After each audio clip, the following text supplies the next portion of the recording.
शुक्लाम्बरधरं विष्णुं शशिवर्णं चतुर्भुजं प्रसन्नवदनं ध्यायेत् सर्वविघ्नोपशान्तये। व्यासं वसिष्ठनप्तारं शक्तेः पौत्रमकल्मषम् पराशरात्मजं वन्दे शुकतातं तपोनिधिम्। व्यासाय विष्णुरूपाय व्यासरूपाय विष्णवे नमो वै ब्रह्मनिधये वासिष्ठाय नमो नमः।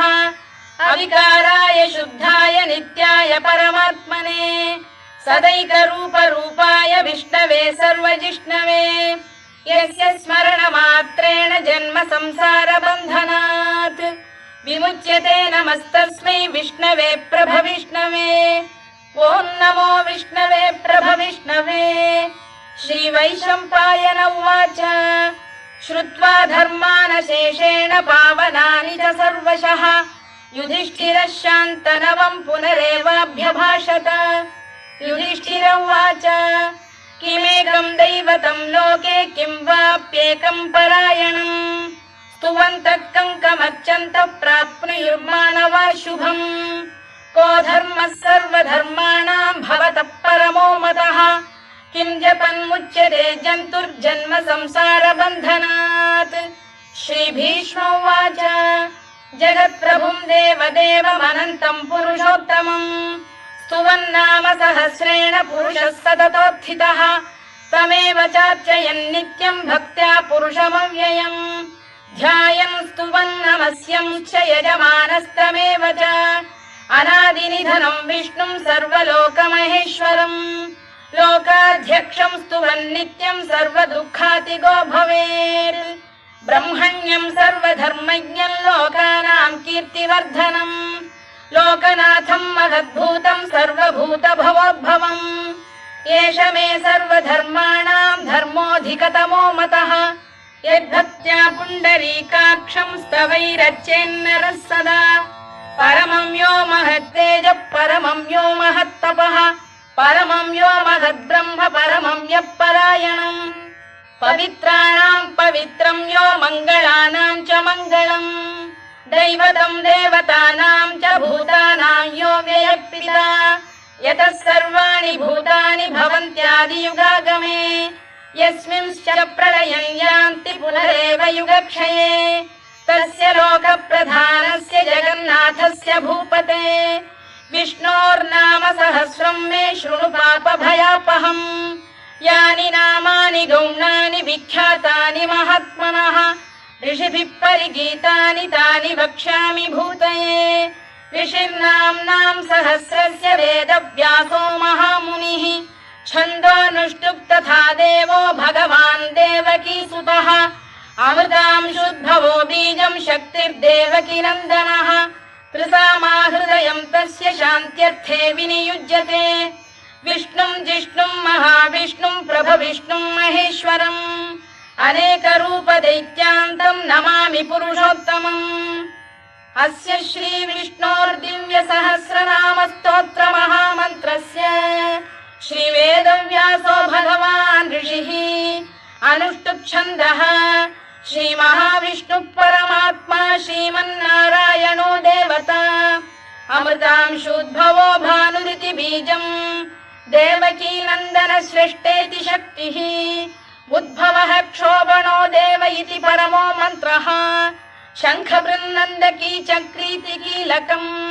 शार्ङ्गधन्वा गदाधर इत्यस्त्रम् रथाङ्गपाणिरक्षोभ्य इति नेत्रम् त्रिसामासामरः सामेति कवचम् आनन्दं परब्रह्मेति योनिः ऋतुः सुदर्शनकार इति दिग्बन्धः श्रीविश्वरूप इति ध्यानम्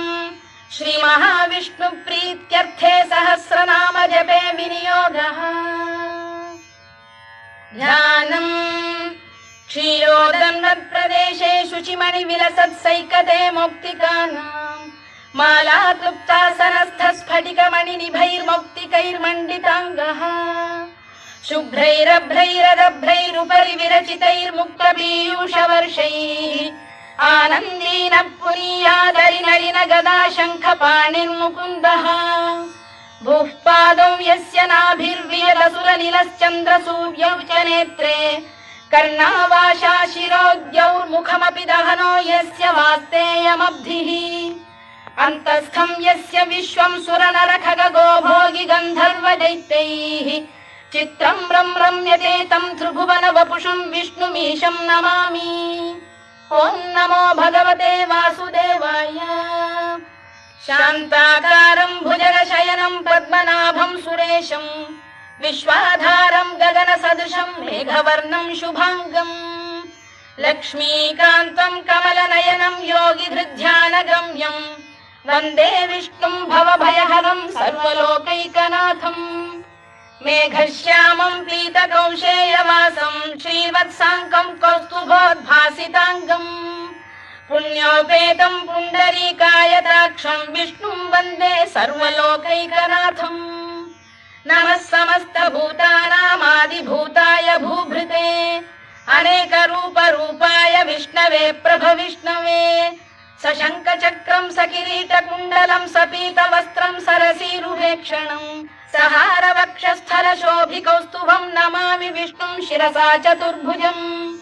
छायायां पारिजातस्य हेमसिंहासनोपरि आसीनमम्बुदश्याममायताक्षमलङ्कृतम् चन्द्राननं चतुर्बाहुं श्रीवत्साङ्कितवक्षसम् रुक्मिणी सत्यभामाभ्यां सहितं कृष्णमाश्रये।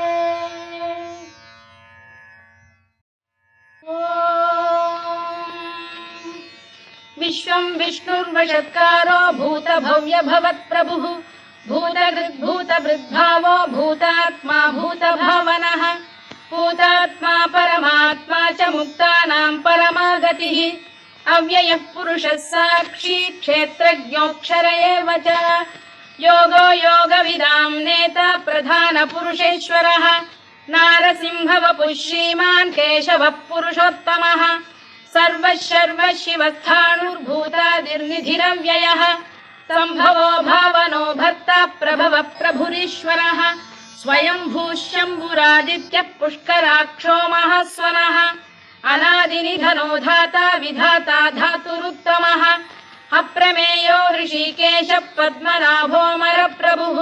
विश्वकर्मा मनुस्पष्टा स्थविष्ठस्थविरो ध्रुवः अग्राह्यः शाश्वतः कृष्णो लोहिताक्षप्रदर्दनः प्रभूतस्त्रिककुब्धाम पवित्रं मङ्गलं परम् ईशानप्राणद प्राणो ज्येष्ठः श्रेष्ठः प्रजापतिः हिरण्यगर्भो भूगर्भो माधवो मधुसूदनः ईश्वरो विक्रमी धन्वी मेधावी विक्रमक्रमः अनुत्तमो दुराधर्षः कृतज्ञः कृतिरात्मवान् सुरेशः शरणं शर्म विश्वरेताः प्रजाभवः अधः संवत्सरो व्यालः प्रत्ययः सर्वदर्शनः अजः सर्वेश्वरः सिद्धः सिद्धिः सर्वादिरच्युतः वृषाकपिरमेयात्मा सर्वयोगविनिसृतः वसुर्वसुमनः सत्यः समात्मा संमितः समः अमोघः पुण्डरीकाक्षो वृषकर्मा वृषाकृतिः रुद्रो बहुशिरा बभ्रुर्विश्वयोनिश्रुतिश्रवाः अमृतः शाश्वतस्थाणुर्वरारोहो महातपाः सर्वगः सर्वविद्भानुर्विश्वक्सेनो जनार्दनः वेदो वेदविरव्यङ्गो वेदाङ्गो वेदवित्कविः लोकाध्यक्षः सुराध्यक्षो धर्माध्यक्षः कृताकृतः चतुरात्मा चतुर्व्यूहश्चतुर्दंष्टश्चतुर्भुजः भ्राजिष्णुर्भोजनं भोक्ता सहिष्णुर्जगदादिजः अनघो विजयो जेता विश्वयोनिः पुनर्वसुः उपेन्द्रो वामनः प्रांशुरमोघः शुचिरूर्जितः अतीन्द्रः सङ्ग्रहः सर्गो धृतात्मा नियमो यमः वेद्यो वैद्यः सदा योगी वीरः माधवो मधुः अतीन्द्रियो महामायो महोत्साहो महाबलः महाबुद्धिर्महावीर्यो महाशक्तिर्महाद्युतिः अनिर्देश्य वपुः श्रीमान् अमे आत्मा महाधृधृत् महेश्वासो महीभर्ता श्रीनिवासः सताङ्गतिः अनिरुद्धः सुरानन्दो गोविन्दो गोविदाम्पतिः मरीचिर्दमनो हंसः सुपर्णो भुजगोत्तमः हिरण्यनाभः सुतपाः पद्मनाभः प्रजापतिः अमृत्युः सर्वदृक्सिंहः सन्धाता सन्धिमान् स्थिरः अजो दुर्मर्षणः शास्ता विश्रुतात्मा सुरारिः गुरुर्गुरुतमो धाम सत्यः सत्यपराक्रमः निमिषो निमिषस्रग्वी वाचस्पतिरुदारधीः अग्रणी श्रीमान् न्यायो नेता समीरणः सहस्रमूर्धा विश्वात्मा सहस्राक्षः सहस्रपात् आवर्तनो निवृत्तात्मा संवृतः सम्प्रमर्दनः अधः संवर्तको वह्निरनिरो धरणीधरः सुप्रसाद प्रसन्नात्मा विश्वधृक् विश्वभुग्विभुः सत्कर्ता सत्कृतः साधुर्जह्नुर्नारायणो नरः असंख्येयो प्रमेयात्मा विशिष्टः शिष्टकृच्छुचिः सिद्धार्थः सिद्धसङ्कल्पः सिद्धिदः सिद्धिसाधनः वृषाही वृषभो विष्णुर्वृषपर्वा वृषोदरः वर्धनो वर्धमानश्च विविक्तः श्रुतिसागरः सुभुजो दुर्धरो वाग्मी महेन्द्रो वसुदो वसुः नैकरूपो बृहद्रूपः शिपिविष्टप्रकाशनः ओजस्तेजोद्युतिधरः प्रकाशात्मा प्रतापनः ऋद्धस्पष्टाक्षरो मन्त्रश्चन्द्रांशुर्भास्करद्युतिः अमृतांशुद्धवो भानुः शशबिन्दुः सुरेश्वरः औषधम् जगतः सेतुः सत्यधर्मपराक्रमः भूतभव्यभवन्नाथः पवनः पावनो नरः कामः कामकृत्कान्तः कामः कामप्रदप्रभुः युगादिकृद्युगावर्तो नैकमायो महाशनः अदृश्यो व्यक्तरूपश्च सहस्रजिदनन्तजित् इष्टो विशिष्टः शिष्टेष्टः शिखण्डी नघुषो वृषः क्रोधः क्रोधकृत्कर्ता विश्वबाहुर्महीधरः अच्युत प्रतिथ प्राण प्राणदो वासवानुजः अपां निधिरधिष्ठानमप्रमत्त प्रतिष्ठितः स्कन्द स्कन्दधरो धुर्यो वरदो वायुवाहनः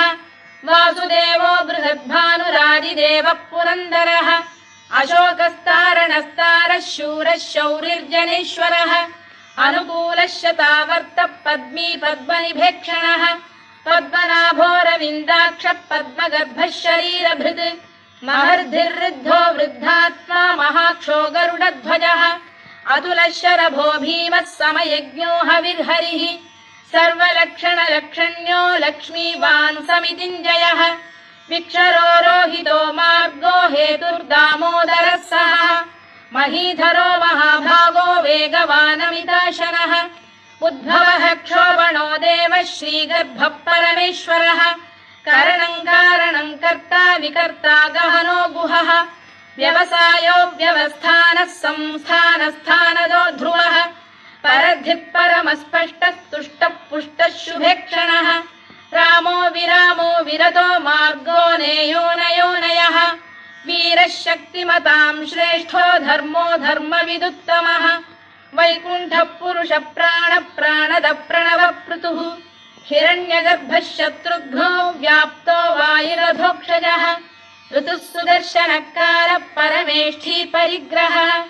उग्रः संवत्सरो दक्षो विश्रामो विश्वदक्षिणः विस्तारस्थावरस्थाणुः प्रमाणं बीजमव्ययम् अर्थोऽनर्थो महाकोशो महाभोगो महाधनः अनिर्विण्णस्थविष्ठो भूर्धर्मयूपो महामखः नक्षत्रनेमिर्नक्षत्री क्षमः क्षामः समीहनः यज्ञयुज्यो महेज्यश्च क्रतुः सत्रं सदां गतिः सर्वदर्शी विमुक्तात्मा सर्वज्ञो ज्ञानमुत्तमम् सुव्रतः सुमुखः सूक्ष्मः सुघोषः सुखदः सुहृद् मनोहरो जितक्रोधो वीरबाहुर्विदारणः स्वापनः स्ववशो व्यापी नैकात्मा नैककर्मकृत् वत्सरो वत्सलो वत्सी रत्नगर्भोधनेश्वरः धर्मकृद्धर्मी सदसक्षरमक्षरम् अविज्ञाता सहस्रांशुर्विधाता कृतलक्षणः गभस्तिनेमिः सप्तस्तः सिंहो भूतमहेश्वरः आदिदेवो महादेवो देवेशो देवभृद्गुरुः उत्तरो गोपतिर्गोप्ता ज्ञानगम्यः पुरातनः शरीरभूतभृद्भोक्ता कपीन्द्रो भूरि दक्षिणः सोमपोऽमृतपः सोमः पुरुजिः पुरुषत्तमः विनयो जयः सत्यसन्धो दाशार्हः सात्वतां पतिः जीवो विनयिता साक्षी मुकुन्दो मितविक्रमः अम्भोनिधिरनन्तात्मा महोदधिशयोऽन्तकः अजो महार्घः स्वाभाव्यो जितामित्रप्रमोदनः आनन्दो नन्दनो नन्दः सत्यधर्मात्रिविक्रमः महर्षि कपिलाचार्यः कृतज्ञो मेदिनीपतिः त्रिपदस्त्रिदशाध्यक्षो महाशृङ्गकृतान्तकृत् महावराहो गोविन्दः सुषेणः कनकाङ्गनी गुह्यो गभीरो गहनो गुप्तश्चक्रगदाधरः मेधास्वाङ्गो जितकृष्णो दृढः सङ्कर्षणोच्युतः वरुणो वारुणो वृक्षः पुष्कराक्षो महामनाः भगवान् बलहानन्दी वनमाली हलायुधः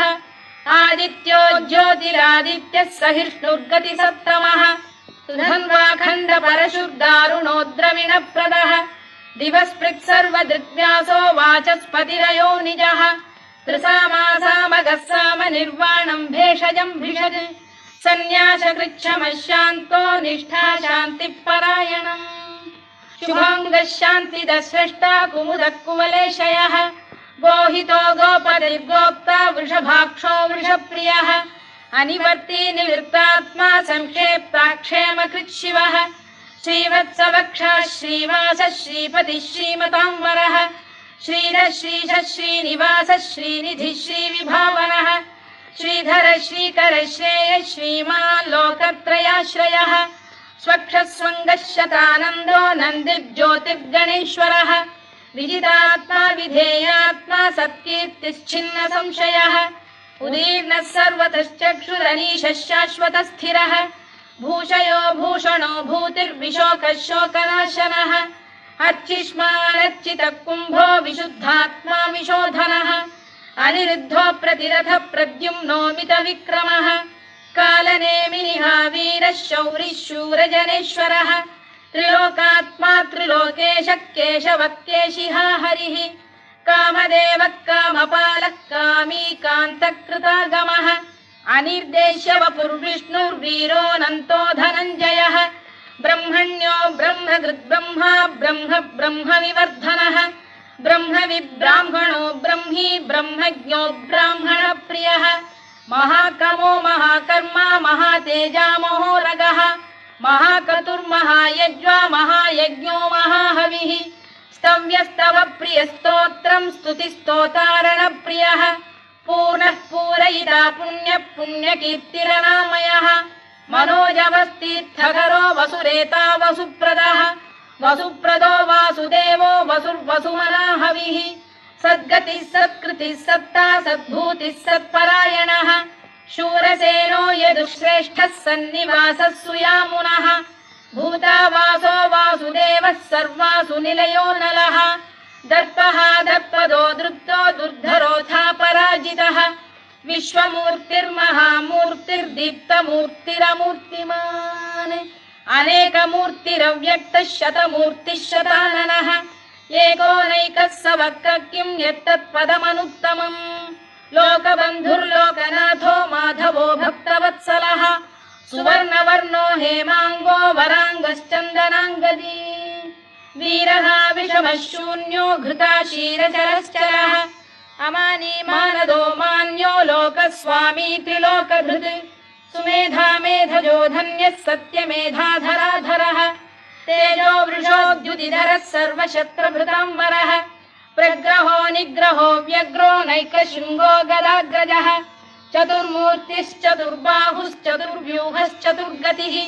चतुरात्मा चतुर्भावश्चतुर्वेदविदेकपात् समावर्तो निवृत्तात्मा दुर्जयो दुरतिक्रमः दुर्लभो दुर्गमो दुर्गो दुरावासो दुरारिः शुभाङ्गो लोकसारङ्गः सुतन्तुस्तन्तु वर्धनः इन्द्रकर्मा महाकर्मा कृतकर्मा कृतागमः उद्भवः सुन्दरः सुन्दो रत्ननाभः सुलोचनः अर्को वाजसनः शृङ्गी जयन्तः सर्वविजयी सुवर्णबिन्दुरक्षोभ्यः सर्ववागीश्वरेश्वरः महाह्रदो महागर्तो महाभूतो महानिधिः कुमुद कुन्दर कुन्द पर्जन्यः पावनो निलः अमृताशोऽमृतवपुः सर्वज्ञः सर्वतोमुखः सुलभः सुव्रतः सिद्धः शत्रुजिच्छत्रुतापनः न्यग्रोधोदुम्बरोश्वत्तश्चाणूरान्ध्रैषूदनः सहस्रार्चिः सप्तजिह्वः सप्तैधा सप्तवाहनः अमूर्तिरनघोचिन्त्यो भयकृद्भयनाशनः अणुबृहत्कृशस्थूलो गुणभृन्निर्गुणो महान् अधृतस्वधृतस्वास्य प्राग्वंशो वंशवर्धनः धारभृत्कथितो योगी योगीशः सर्वकामदः आश्रमश्रमणः क्षामः सुपर्णो वायुवाहनः धनुर्धरो धनुर्वेदो दण्डो दमयिता दमः अपराजितः सर्वसहो नियन्ता नियमो यमः सत्त्ववान् सात्विकः सत्यः सत्यधर्मपरायणः अभिप्रायप्रियार्होरप्रियकृत्प्रीतिवर्धनः विहाय सगदिर्ज्योतिः सुरुचिर्पुतभुग्विभुः रविर्विरोचनः सूर्यः सवितारविलोचनः अनन्तो हुतभुग्भोक्ता सुखदो नैकजोऽग्रजः अनिर्विण्णः सदामर्षी लोकाधिष्ठानमद्भुतः सनातनतमः कपिलः कपिरव्ययः स्वस्तिदः स्वस्तिकृत् स्वस्ति स्वस्ति भुक् स्वस्ति दक्षिणः आरौद्रः कुण्डली चक्री विक्रम्यूर्जितशासनः शब्दातिगः शब्दसः शिशिरः शर्वरीकरः अक्रूरपेशलो दक्षो दक्षिणः क्षमिणां वरः विद्वत्तमो वीतभयः पुण्यश्रवणकीर्तनः उत्तारणो दुष्कृतिः पुण्यो दुःस्वप्ननाशनः वीरः रक्षणः सन्तो जीवनपर्यवस्थितः अनन्तरूपोऽनन्तश्रीर्जितमन्युर्भयापहः चतुरश्रो गभीरात्मा विदिशो व्यादिशो दिशः अनादिर्भूर्भुवो लक्ष्मीः सुवीरो रुचिराङ्गदः जननो जनजन्मादिर्भीमो भीमपराक्रमः आधारनिलयो धाता पुष्पहासप्रजागरः ऊर्ध्वगः सत्त्वथाचार प्राणदः प्रणवप्रणः प्रमाणं प्राणनिलय प्राणभृत्प्राणजीवनः तत्त्वं तत्त्वविदेकात्मा जन्म मृत्युजरातिगः भूर्भुवः स्वस्तरुस्तारः सविता प्रपितामहः यज्ञो यज्ञपतिर्यज्वा यज्ञाङ्गो यज्ञवाहनः यज्ञभृद्यज्ञकृद्यज्ञी यज्ञभुग्यज्ञसाधनः यज्ञान्तकृद्यज्ञगुह्यमन्नमन्नाद एव च आत्मयोनिः स्वयं जातो वैखानः सामगायनः देवकीनन्दनः स्रष्टा क्षितीशः पापनाशनः शङ्खबृन्नन्दकी चक्री शार्ङ्गधन्वा गदाधरः तथाङ्गपाणिरक्षोभ्यः सर्वप्रहरणायुधः सर्वप्रहरणायुधवो नम इति वनमाली गरीशाङ्गी शङ्खी चक्री च नन्दकी श्रीमान्नारायणो विष्णुर्वासुदेवोऽभिरक्षतु वनमाली गरीशाङ्गी शङ्खी चक्री च नन्दकी श्रीमान्नारायणो विष्णुर्वासुदेवोऽभिरक्षतु वनमाली गरीशाङ्गी शङ्खी चक्री च नन्दकी श्रीमान्नारायणो विष्णुर्वासुदेवोऽभिरक्षतु इतीदं कीर्तनीयस्य केशवस्य महात्मनः नाम्नां सहस्रं दिव्यानामशेषेण प्रकीर्तितम् य इदं शृणुयान् नित्यं यश्चापि परिकीर्तयेत् नाशुभं प्राप्नुयात् किञ्चित् सोमुत्प्रेह च मानवः वेदान्तको ब्राह्मणः स्यात् क्षत्रियो विजयी भवेत् वैश्यो धनसमृद्धः स्यात् शूद्रः सुखमवाप्नुयात् धर्मार्थी प्राप्नुयात् धर्ममर्थार्थी चार्थमाप्नुयात्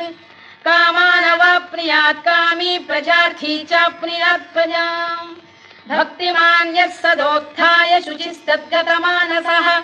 सहस्रं वासुदेवस्य नाम्नामेतत्र कीर्तयेत् यशः प्राप्नोति विपुलं याति प्राधान्यमेव च अचलां श्रियमाप्नोति श्रेयः प्राप्नोत्यनुत्तमम् न भयं क्वचिदाप्नोति वीर्यं तेजश्च विन्दति भवत्यरोगोद्युतिमान् बलरूपगुणान्वितः रोगार्तो मुच्यते रोगात् बद्धो मुच्येत बन्धनात् भयान्मुच्येत भीतस्तु मुच्येतापन्न आपदः दुर्गाण्यतितरत्याशु पुरुषः पुरुषोत्तमम् सुवन्नाम सहस्रेण नित्यं भक्तिसमन्वितः वासुदेवाश्रयो मर्त्यो वासुदेवपरायणः सर्वपापविशुद्धात्मा याति ब्रह्म सनातनम् न वासुदेव भक्तानामशुभं विद्यते क्वचित् जन्म मृत्युजरा व्याधि भयं नैवोपजायते इमं स्तवमधीयानः श्रद्धा भक्ति समन्वितः युज्येतात्मसुखक्षान्तिः श्रीधृतिस्मृतिकीर्तिभिः न क्रोधो न च मात्सर्यं न लोभो न शुभामतिः भवन्ति कृतपुण्यानां भक्तानां पुरुषोत्तमे द्यौः स चन्द्रार्कनक्षत्राखं दिशो भूर्महो दधिः वासुदेवस्य वीर्येण विधृतानि महात्मनः ससुरासुरगन्धर्वं स यक्षोरगराक्षसम् जगत्वशे वर्ततेदं कृष्णस्य सचराचरम् इन्द्रियाणि मनो बुद्धिः सत्त्वं तेजो बलं धृतिः वासुदेवात्मकान्याहुः क्षेत्रं क्षेत्रज्ञ एव च सर्वागमानामाचार प्रथमं परिकल्पते आचार प्रभवो धर्मो धर्मस्य प्रभुरच्युतः ऋषयः पितरो देवा महाभूतानि धातवः जङ्गमा जङ्गमं चेदं जगन्नारायणोद्भवम् योगो ज्ञानं तथा साङ्ख्यं विद्या शिल्पादिकर्म च वेदाः शास्त्राणि विज्ञानमेतत् सर्वं जनार्दनात् एको विष्णुर्महद्भूतं पृथग्भूतान्यनेकशः त्रीन् लोकान् व्याप्य भूतात्मा भुङ्क्ते विश्वभुवव्ययः इमं स्तवं भगवतो विष्णोर्व्यासेन कीर्तितम् पठेद्य इच्छेत् पुरुषः श्रेयत् प्राप्तुं सुखानि च विश्वेश्वरमजं देवं जगतः प्रभुमव्ययम् भजन्ति ये पुष्कराक्षं न ते यान्ति पराभवम् न ते यान्ति पराभवम् ओन्नम इति अर्जुनोवाच पद्मपत्र विशालाक्ष पद्मनाभ सुरोत्तमा भक्तानामनुरक्तानां त्राता भव जनार्दन श्रीभगवानुवाच यो मां नाम सहस्रेण स्तोतुमिच्छति पाण्डव सोऽहमेकेन श्लोकेन स्तुत एव न संशयः स्तुत एव न संशयोन्नम इति व्यास उवाच वासनाद्वासुदेवस्य वासितं भुवनत्रयम् सर्वभूतनिवासोऽसि वासुदेव नमोऽस्तु ते वासुदेव नमोऽस्तु ते ओन्नम इति पार्वत्युवाच केनोपायेन लघुना विष्णोर्नाम सहस्रकम् पठ्यते पण्डितैर्नित्यं श्रोतुमिच्छाम्यहं प्रभो ईश्वर उवाच श्रीराम राम रामेति रमे रामे मनोरमे सहस्रनाम तत्तुल्यं राम नाम वरानने श्रीराम राम रामेति रमे रामे मनोरमे सहस्रनाम तत्तुल्यं राम नाम वरानने श्रीराम राम रामेति रमे रामे मनोरमे सहस्रनाम तत्तुल्यं राम नाम वरानने राम नाम वरानन ओन्नम इति ब्रह्मोवाच नमोऽस्त्वनन्ताय सहस्रमूर्तये सहस्रपादाक्षि शिरोरुबाहवे सहस्रनाम्ने पुरुषाय शाश्वते सहस्रकोटियुगधारिणे नमः सहस्रकोटियुगधारिणे नमः ओन्नम इति सञ्जय उवाच यत्र योगेश्वर कृष्णो यत्र पार्थो धनुर्धरः तत्र श्रीविजयो भूतिर्ध्रुवा नीतिर्मतिर्मम श्रीभगवानुवाच अनन्याश्चिन्तयन्तो मां ये जनाः पर्युपासते तेषां नित्याभियुक्तानां योगक्षेमं वहाम्यहम् परित्राणाय साधूनां विनाशाय च दुष्कृताम् धर्म संस्थापनार्थाय संभवामि युगे युगे आर्ता विषण्णा शिथिलाश्च भीता घोरेषु च व्याधिषु वर्तमानाः